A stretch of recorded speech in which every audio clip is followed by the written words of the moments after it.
Grabe mga boss, ang titindi ng laban ngayong araw dito nga sa NBA, sobrang dikitan lang. Eto mga boss, buzzer beater, etong si Jamal Murray para talunin nga dito ang Sacramento Kings. Starting lineup muna ngayong araw etong si Brody Russell Westbrook dahil wala nga si Christian Braun. Ting tulong para sa Nuggets mga boss, parang prime Russell Westbrook. Samantalang eto mga boss, dikitan din na naging laban dito nga ng Chicago Bulls kontra nga dito sa Toronto Raptors. Ano nga ba mga nangyari sa game na to? Tara't pag-usapan natin yan.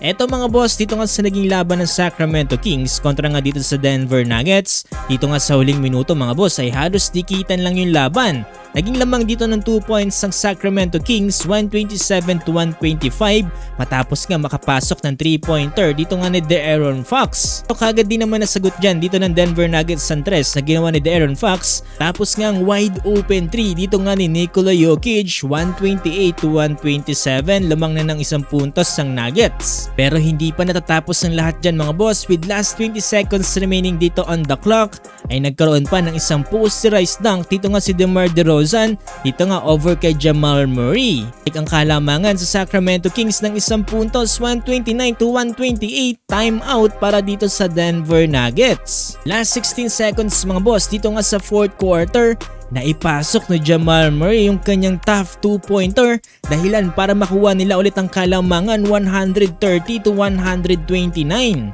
Mawag ulit ng timeout mga boss etong Sacramento Kings at meron na lamang silang 8 seconds para nga gumawa ng play.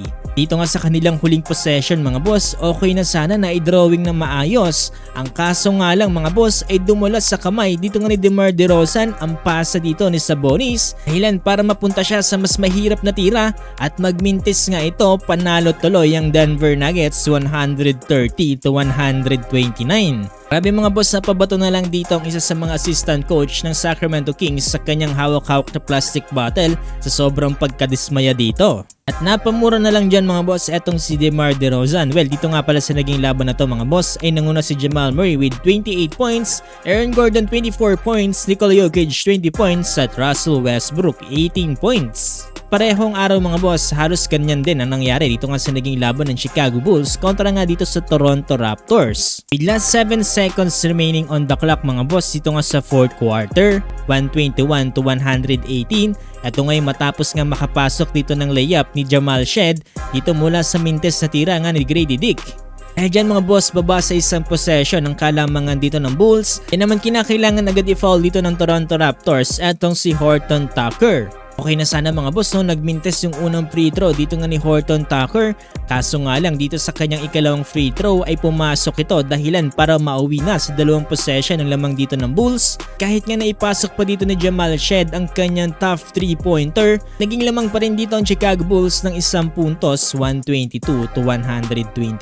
Ito nga pala sa naging laban na to mga boss, nanguna si RJ Barrett with 32 points, Grady Dick 27 points. Ito naman para sa Bulls, 24 points para kay Nikola Vucevic at itong si Lonzo Ball mga boss, 8 points.